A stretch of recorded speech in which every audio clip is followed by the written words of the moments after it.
मुंबईच्या छत्रपती शिवाजी महाराज पार्क जवळ वीर सावरकर मार्गावरती ठाकरे बंधूंची आज जल्लोष सभा असणार आहे। आज सकाळी 11 वाजता ठाकरे बंधूंची जल्लोष सभा असेल। सीजेपीच्या आंदोलनामुळे प्रधान यांचा राजीनामा आणि यानंतर तरुणांनी जल्लोष केला। तरुणांचं अभिनंदन करण्यासाठी ठाकरे बंधूंची ही जल्लोष सभा असणार आहे।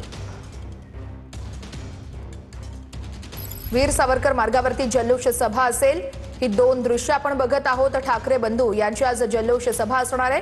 वीर सावरकर या मार्गावरती सभेची तयारी देखील करण्यात आलेली आहे। पोलीस बंदोबस्त तैनात करण्यात आलेला आहे। वाहतुकीत काहीसे बदल करण्यात आलेले आहेत।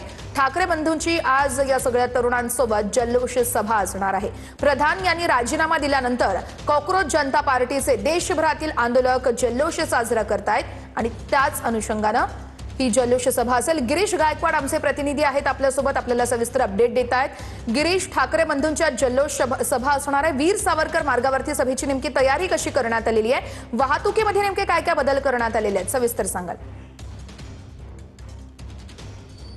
नक्कीच आपण पाहतोय सध्या तरी वाहतुकीमध्ये बदल नाहीये, मात्र एक मोठा जो ट्रेलर आहे तो या ठिकाणी मागवण्यात आलेला आणि सगळी दृश्य जी आहे ती वीर सावरकर मार्गावरची आपण पाहतोय। बघा, मीडियासाठी या ठिकाणी एक विशेष स्टँड बनवण्यात आलेला आहे, बॅरिकेटिंग या ठिकाणी करण्यात आलेली आहे। काही तरुण तरुणी आहेत ते सुद्धा या ठिकाणी एकवटलेले आहेत आणि हेच ते चौक आहे ज्या ठिकाणी सगळ्या तरुणांना तरुणींना जोशात या जल्लोषात या असं जे आवाहन आहे ते ठाकरे बंधूंनी केलेलं आहे। ते स्वतः या जल्लोष रॅलीमध्ये या ठिकाणी उपस्थित असणारे आणि आज नेमकं ते काय संबोधित करणार हे सुद्धा पाहणं महत्त्वाचं ठरणार आहे। आपण पाहतोय वाहतूक जी आहे वीर सावरकर मार्गापासून ते प्रभादेवी सिद्धिविनायक पर्यंत ती सध्या काहीशा प्रमाणामध्ये मंदावलेली दिसते आपल्याला, मात्र हा रस्ता जो आहे तो नंतर बंद केला जाईल अशी सुद्धा सूचना देण्यात आलेल्या आहेत आणि पर्यायी मार्गाचा अवलंब सर्व वाहतूकदारांनी करावा असं सुद्धा आवाहन त्यांना करण्यात येते। या रस्त्यावरती जल्लोष असणारे पोलिसांचा मोठा बंदोबस्त दिसते, ठिकठिकाणी बॅरिकेटिंग दिसते आणि शिवतीर्थ ज्या ठिकाणी राजसाहेब ठाकरे राहतात त्यांच्या घराच्या आजूबाजूला देखील पोलिसांचा मोठा बंदोबस्त सध्या तैनात दिसतोय। प्रसार माध्यमांचा गराडा दिसतोय आणि एकंदरीतच 10 वाजल्यानंतर या ठिकाणी खऱ्या अर्थानं जल्लोषाला सुरुवात होणार आहे।